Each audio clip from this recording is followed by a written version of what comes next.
Bismillahirrahmanirrahim. Assalamualaikum warahmatullahi wabarakatuh. Alhamdulillahi rabbil alamin. Wabihi nasta'inu ala umuri dunya wad din. Wa sallallahu ala nabiyyina Muhammadin wa ala alihi wa sahbihi ajma'in. Amma ba'd. Kita panjatkan puja dan puji syukur kehadirat Allah Tabaraka wa Ta'ala. Pada kesempatan malam yang berbahagia kali ini, kita kembali diberi kekuatan, kesehatan, hidayah serta taufik dari Allah Jalla wa'ala, sehingga kita bisa kembali menghadiri pengajian rutin tafsir kita ini di Masjid Agung Darussalam Purbalingga.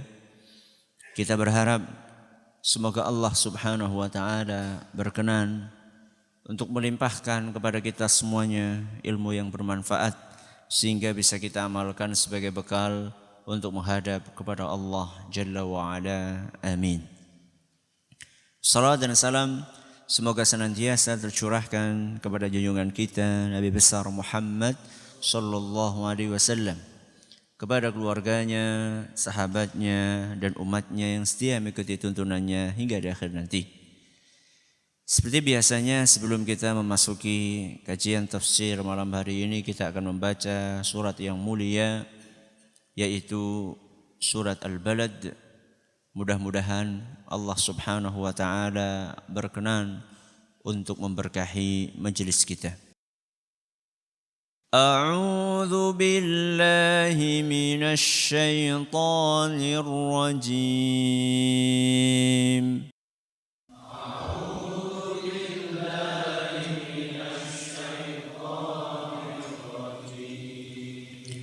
Bismillahirrahmanirrahim.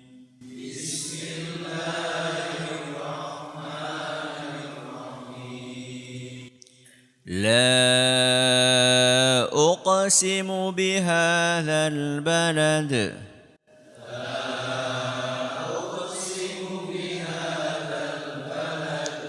وأنت حل بهذا البلد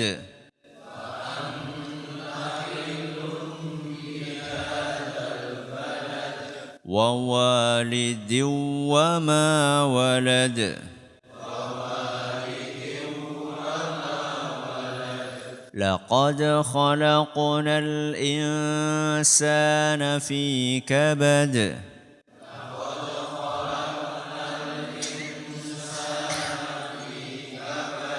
أيحسب أن لن يقدر عليه أحد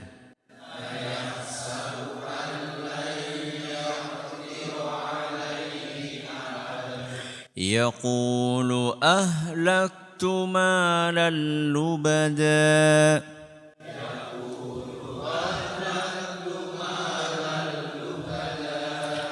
أيحسب أن لم يره أحد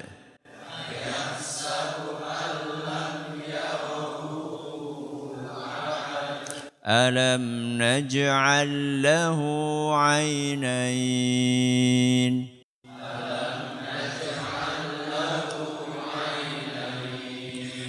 ولسانا وشفتين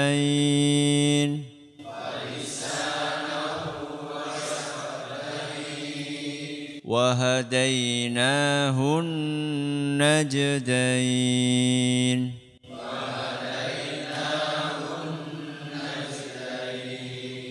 فلاقتحم العقبة وما أدراك ما العقبة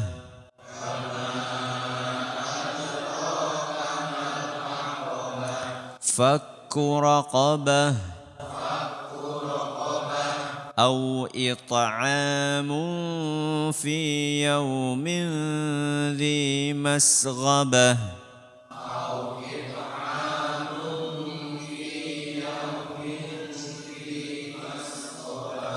يتيما ذا مقربة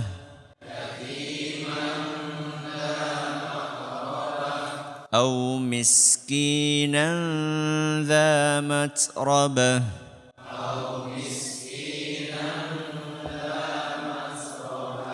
ثم كان من الذين آمنوا وتواصوا بالصبر وتواصوا بالمرحمة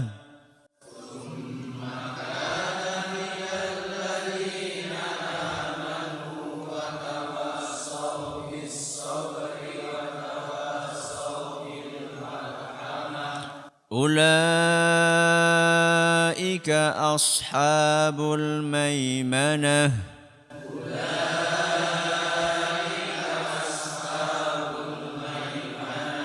والذين كفروا بآياتنا هم أصحاب المشأمة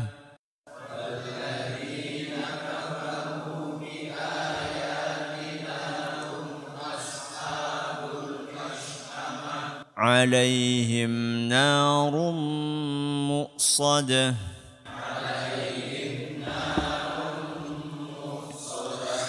Para hadirin dan hadirat sekalian yang kami hormati dan juga segenap pendengar Radio Fika Insani 88.8 FM di Purbalingga dan sekitarnya, para pendengar Radio Best FM Solo Tigo dan sekitarnya, Radio Roja di Jakarta, di Bandung, di Lampung, di Berau, dimanapun Anda berada, radio kita di Cirebon dan sekitarnya, Radio Al-Hikmah di Banyuwangi dan sekitarnya, juga para pemirsa Roja TV dan Yufid TV yang semoga senantiasa dirahmati oleh Allah Azza wa Jalla. Alhamdulillah, pada hari ini tanggal 14 Muharram 1439 Hijriah atau yang bertepatan dengan tanggal 4 Oktober 2017, kita masih bisa melanjutkan kembali kajian tafsir kita. Pada pertemuan lalu kita telah sampai kepada ayat yang ke-8. Apa bunyinya? Alam naj'al lahu 'ainain. Ayat tersebut berbicara tentang nikmat mata. Pada ayat kelanjutannya, yaitu ayat yang ke-9, Allah akan membahas nikmat lain yang Allah berikan kepada kita. Bunyi ayatnya apa? Walisana wa syafatain. Lisana apa? Lisan. Wa syafatain. Apa syafatain? Sepasang bibir. Jadi bukan hanya anggota tubuh ini. Bukan hanya anggota tubuh ini yang Allah Subhanahu wa ta'ala ajak kita untuk renungi. Banyak anggota-anggota tubuh yang lainnya. Saya nemu atau baca sekilas sebuah buku yang mungkin bisa membantu jamaah sekalian untuk merenungi keagungan ciptaan Allah di dalam tubuh kita. Bahwa untuk mengetahui, menyadari keagungan Allah seperti yang saya sampaikan kemarin atau pada pertemuan sebelumnya, itu tidak harus kita itu mendaki gunung Slamet. Seakan-akan kalau belum melihat sunset dan sunrise dari Gunung Slamet itu belum merasakan keagungan Allah, keagungan ciptaan Allah. Tubuh kita ini loh, gak jauh, selalu bersama dengan kita. Ada sebuah buku judulnya Ayat-Ayat Allah pada Tubuh Manusia. Apa judulnya? Ayat-Ayat Allah pada tubuh manusia. Dikupas dari ujung kepala sampai ujung kaki. bagaimana tubuh kita ini menunjukkan betapa agungnya Allah Subhanahu wa taala. Buku ini ditulis oleh senior kami, Ustadz Abu Ihsan, beserta dengan istri beliau, Ummu Ihsan. Ya. Ini bisa membantu kita untuk merenungi betapa Allah telah memberikan berbagai macam karunia yang luar biasa di dalam tubuh kita. Di dalam ayat yang ke-9 ini, Allah berbicara tentang 2 organ tubuh. Yang pertama, lisan. Yang kedua, bibir. Kata Imam Ibnu Katsir, Allah ingatkan kita dengan lisan. Karena lisan adalah alat untuk berbicara.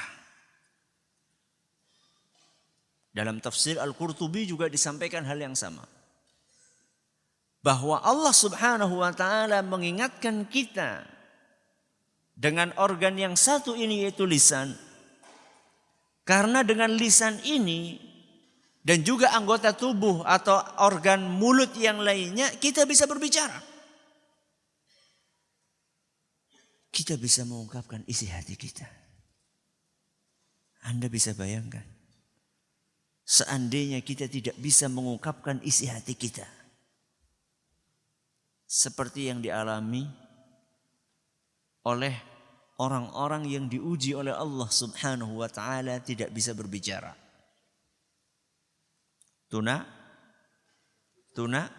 wicara. Orang yang diuji Allah dengan kebisuan. Bisa Ustaz pakai bahasa isyarat? Bisa. Tapi belum tentu yang dikasih isyarat paham. Pernah lihat di layar kaca berita, di pojok bawah ada bahasa isyarat. Mudeng. Mungkin yang ngomong atau yang memakai isyarat paham. Tapi belum tentu yang diajak bicara dengan bahasa isyarat tadi paham. Gak usah jauh-jauh lah. Bayi. Ketika dia nangis, Anda tafsirkan apa? Haus, lapar, kedinginan, pipis, apalagi? Sumuk, kecokot semut, ketindihan tubuh kita. Coba bayangkan. Sampai kita ketemukan harus dicoba satu-satu. Dikasih tete gak mau. Oh berarti bukan karena haus. Dikipasi gak mau. Berarti bukan karena kesumuan. Dicari mungkin digigit semut, dibuka bajunya semuanya. Supaya ketahuan. Itulah bahasa bayi. Ketika dia bisa bicara, mengungkapkan dengan lisannya, lapar. Selesai masalah. Atau misalnya dicokot semut. Kita bisa cari, kita bisa nanya. Kalau dia bisa bicara, kita bisa tanya, di mana? Akan ketemu. Subhanallah. Intermezzo ya. Baru awal sudah intermezzo.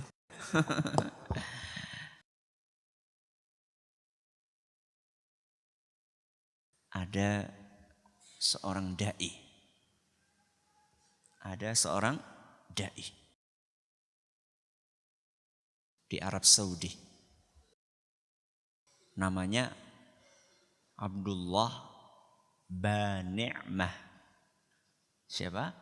Abdullah Bani'mah. Dia seorang dai yang diberi kekurangan fisik oleh Allah Subhanahu wa taala. Lumpuh total.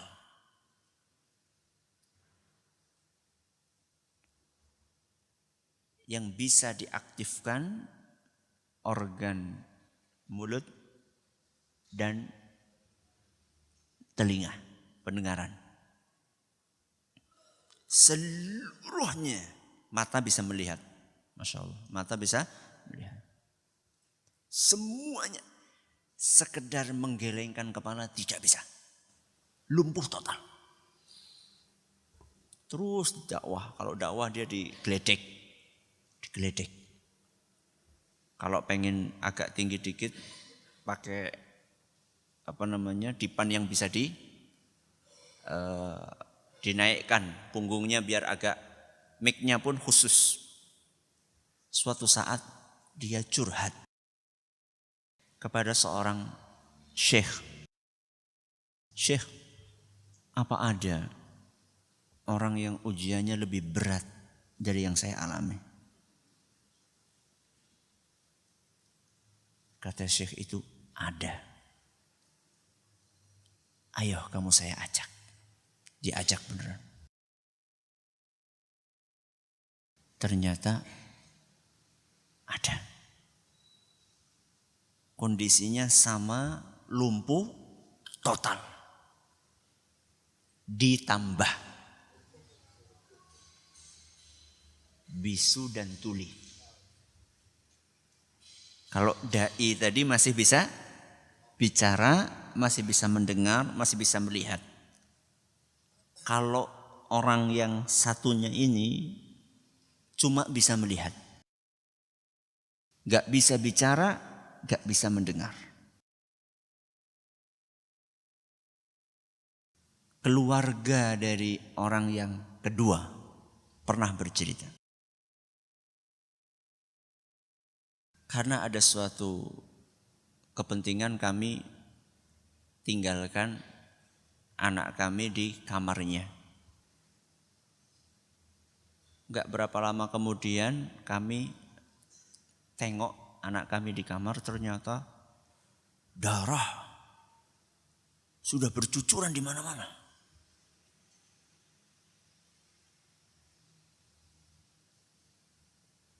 Dan anak tersebut nangis. Tapi gak keluar suaranya karena dia gak bisa bicara. Akhirnya kami cari tahu darah itu dari mana. Ternyata begitu diperiksa, dibuka, ternyata dari tangannya. 2 jarinya putus. Kok bisa? Ternyata ketika mereka keluar, ada tikus masuk. Naik ke kasur, 2 jarinya itu dimakan sama tikus. Dikerikiti. Dan dia gak bisa ngomong.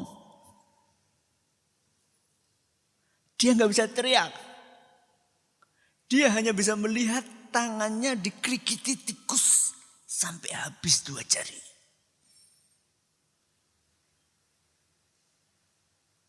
Tidak bisa ngomong. Tidak bisa ngomong. Ya. Walisanan wa syafatain. Kenapa disebutkan 2 bibir? Karena dengan 2 bibir ini, kata para ulama kita, ngomong kita akan jelas. 1. Kita akan gampang minum. 2. Kita akan terbantu makannya. Berapa ini? 3. 2 bibir ini adalah tutup dari mulut kita. Berapa ini? 4. Dengan 2 bibir ini, muka kita akan tambah indah. Berapa? 5. Itu baru sedikit fungsi dari dua bibir. Banyak di antara kita tidak menyadari kebesaran ciptaan Allah Subhanahu wa taala ini. Ada yang mengeluh, bibir saya kok terlalu tebal ya. Kayaknya saya perlu operasi bibir biar kelihatan lebih, maaf, seksi. Seksi buat siapa? Buat suamimu. Ya. Jadi adanya lisan dan dua bibir ini serta seluruh anggota mulut kita itu menunjukkan keajaiban dan kebesaran ciptaan Allah. Bagaimana Allah Subhanahu wa taala membuat manusia berbicara dengan organ-organ ini. Padahal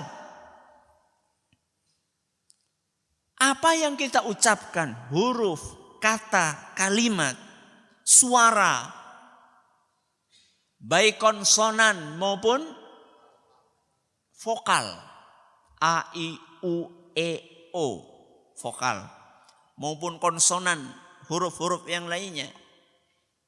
Itu kalau kita pikirkan, itu ternyata sumbernya sama, udara. Udara yang keluar dari paru-paru, lewat tenggorokan, kemudian dikeluarkan, dan terjadi perpaduan antara berbagai anggota mulut. Kadang bibir ketemu dengan bibir. Kadang lidah ketemu dengan gigi. Gigi pun ada yang gigi depan, ada yang gigi belakang, ada yang gusi. Dan ketika pertemuan organ-organ tubuh atau organ-organ mulut yang berbeda-beda tadi akan menghasilkan huruf yang berbeda. Contoh, dua bibir ketemu bisa menghasilkan huruf apa? B, M, P, apa? B, M, P. Padahal antara B dengan M dengan P itu semuanya adalah karena pertemuan dua bibir. Tapi bisa menghasilkan huruf yang berbeda-beda. Lidah ketemu dengan gusi atas menghasilkan huruf apa? L. Apa lagi? N, D. Coba bayangkan. L, N, D. Bagaimana bisa keluar? Coba sekarang. L, N, D. Mulutnya, depannya sama kan?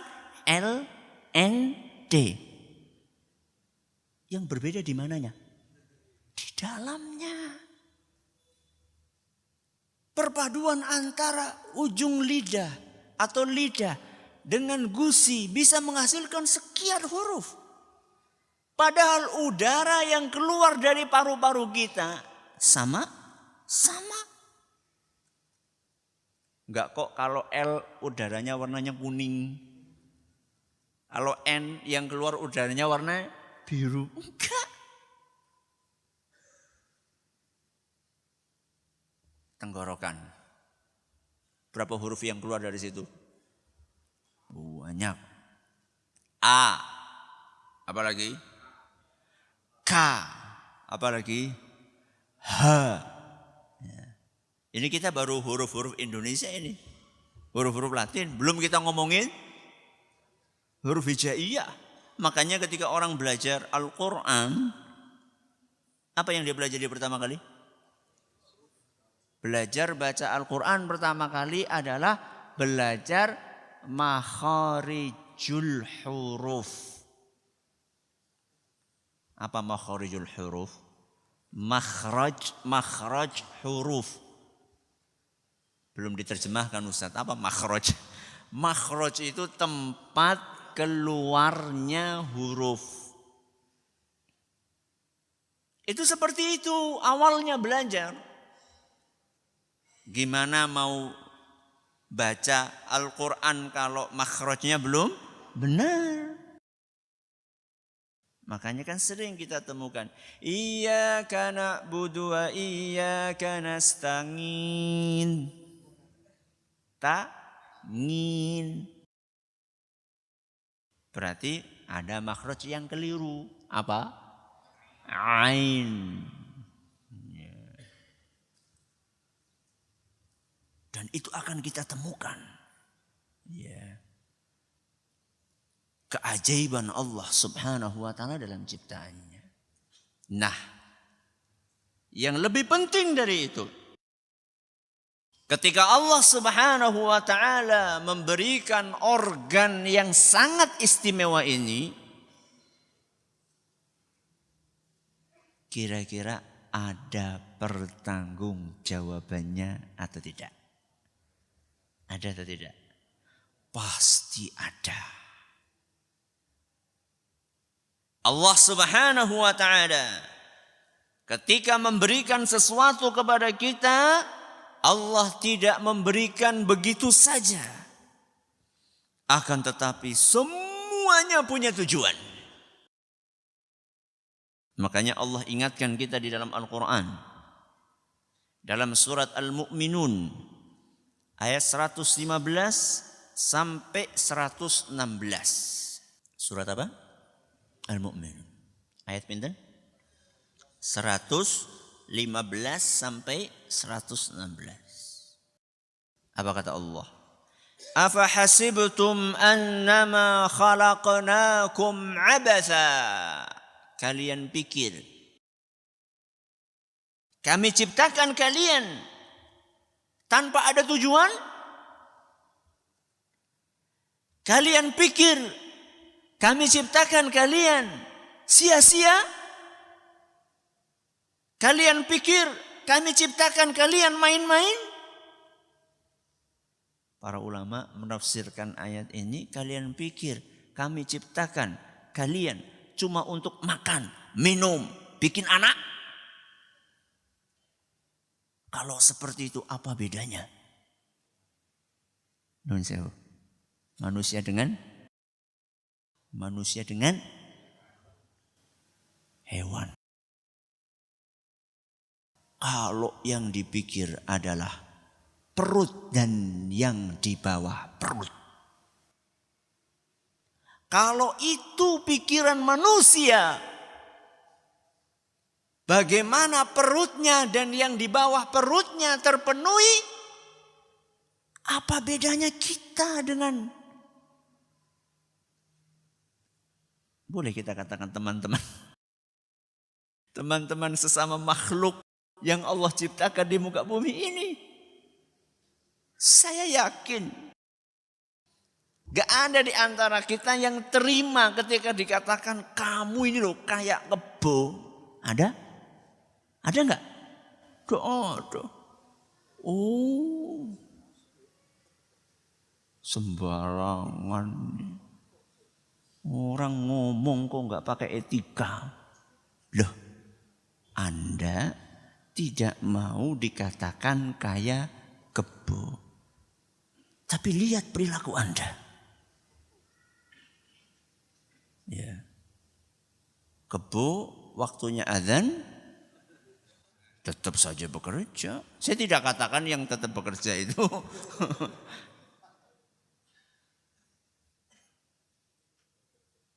kebo seandainya mendengarkan khutbah, dia kayak mendengar tapi tidak mendengar. Ya. Ketika dibacakan Al-Quran, ya. Ketika diingatkan, ya. Walaupun ini tidak menutup bahwa binatang-binatang tersebut mereka berzikir kepada Allah Subhanahu wa taala. Padahal mereka tidak dikaruniai akal. Ya. Terus bagaimana cara kita mempertanggungjawabkan lisan kita, Ustaz? Kita pertanggungjawabkan lisan kita dengan kita mengetahui bahwa apa yang keluar dari lisan kita tidak lepas dari 3 hal. Mirip kayak apa yang dilihat oleh mata kita. Masih ingat enggak? Masih ingat? 3 jenis yang dilihat oleh mata kita. Sama dengan 3 jenis yang dikeluarkan oleh mulut kita.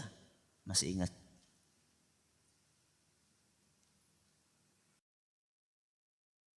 Bagus?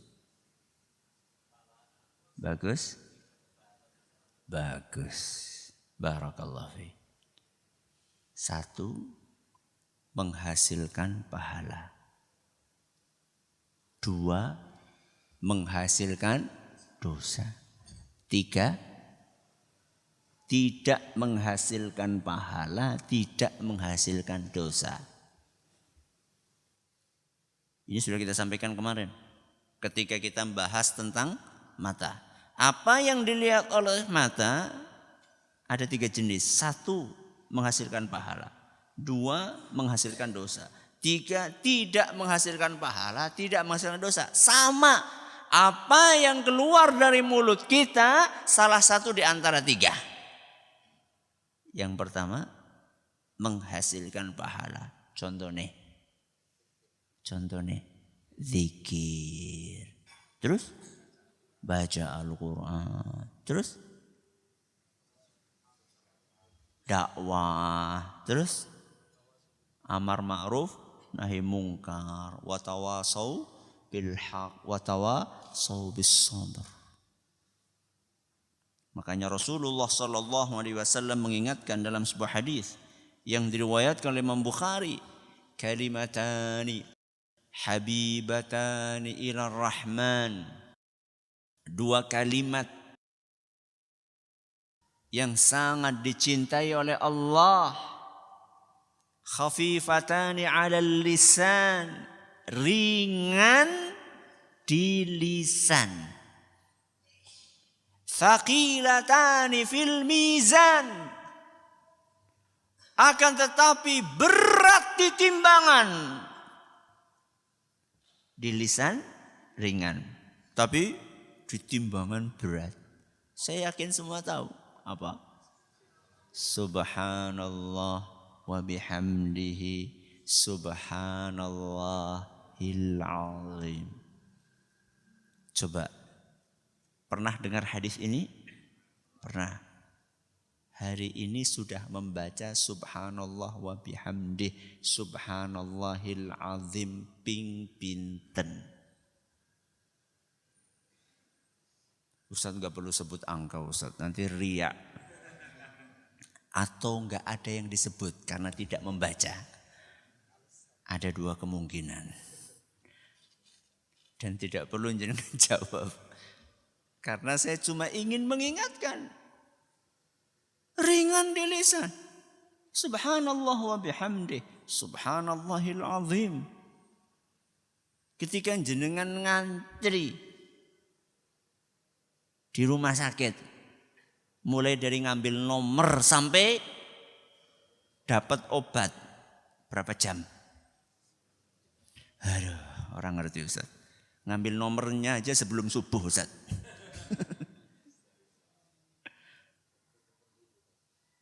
Itu coba apa yang dilakukan oleh banyak orang. Yang paling mending teklak tekluk. Itu mending itu daripada sing pelolor. Sing warnanya hijau, sing warnanya kuning, sing warnanya abang pada liwat ki wong ayu temen. Paling mending itu teklak-tekluk, ngantuk. Udah. Daripada maksiat. Akan lebih mending lagi kalau subhanallah wa bihamdihi, subhanallah, subhanallah wa bihamdihi, subhanallah. Kira-kira oleh pira gue? Misalnya nih ya, dari gue nggak usah berjam-jam lah. Katakanlah 1 jam saja jenengan nunggu. 1 jam. Kemudian jenengan gunakan subhanallah wa bihamdihi, subhanallah, subhanallah wa bihamdihi, subhanallah. 1 kalimat tadi atau subhanallah wa bihamdi subhanallah azim, 1 paket ini saja, 1 saja sudah memberatkan timbangan, apalagi kalau kita baca selama 1 jam. Perjalanan panjenengan dari rumah ke kantor, naik motor, naik sepeda, naik mobil, naik bis, naik terserah naik apa yang keluar dari lisan kita. Ini 1 menghasilkan pahala. 2 menghasilkan dosa. Contoh nih. Gosip. Apa? Gosip. Alias ghibah. Ngerasani. Orang tanggung-tanggung. Ustate sing dirasani. Masya Allah. Ustadz jadi bahan gosip. Masya Allah. Apalagi selain gosip? Bohong. Ya. Walaupun tujuannya untuk bercanda. Ya. Apalagi? Mengumpat. Ya. Ada lagi?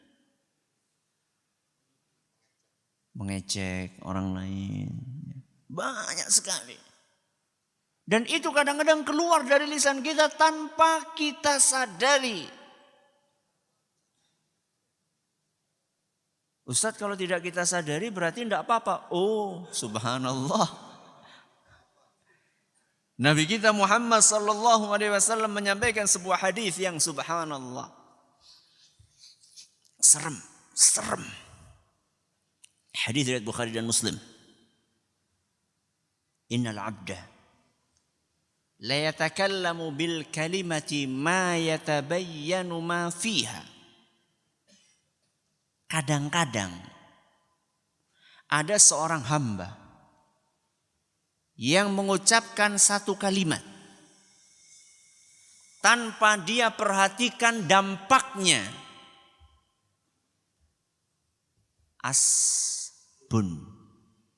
Asal bunyi. Kadang-kadang ada seorang hamba mengucapkan kata-kata yang tidak dia perhatikan dampaknya. Ternyata yahwi biha finnar ab'ada ma bainal masyriqi wal maghrib. Gara-gara 1 kata tadi, dia jatuh ke dalam neraka yang dalamnya jaraknya antara ujung timur sampai ujung barat. Anda bayangkan, 1 kata. 1 kata. Bisa mengakibatkan seorang masuk ke dalam neraka yang jaraknya antara timur sampai barat. Kita sekali duduk berapa kata yang kita ucapkan. Makanya para ulama kita, para salafus saleh, generasi awal umat ini, mereka itu dalam 1 majelis kata-katanya bisa dihitung. Dan ketika keluar, yang keluar adalah kata-kata yang berbobot. Nasihat, ayat Al-Quran, hadis Rasul SAW, perkataan para sahabat, nasihat. Karena mereka tahu persis. Orang yang bisa menjaga lisannya dijamin oleh Nabi SAW surga. Man yadmanu li ma baina lahyaihi wa ma baina rijlaihi adman lahul jannah. Barang siapa yang mau berjanji kepadaku, kata Nabi SAW, menjaga dua anggota tubuhnya, lisannya dan kemaluannya. Barang siapa berjanji akan menjaga lisan dan kemaluannya, aku jamin dia surga. Rawahul Bukhari. Hadis riwayat Bukhari. Yang ketiga, tidak menghasilkan apa-apa. Dosa enggak, pahala enggak. Apa contohnya?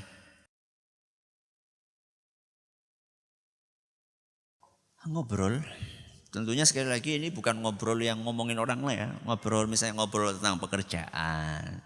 Ngobrol tentang hobi yang mubah ya. Ya.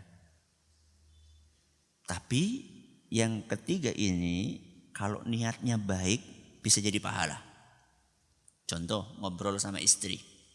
Niatnya supaya akrab, supaya harmonis. Rasulullah SAW itu habis Isya sebelum tidur ngobrol dulu. Antum habis Isya sebelum tidur apa? Wah, ternyata istrinya sama.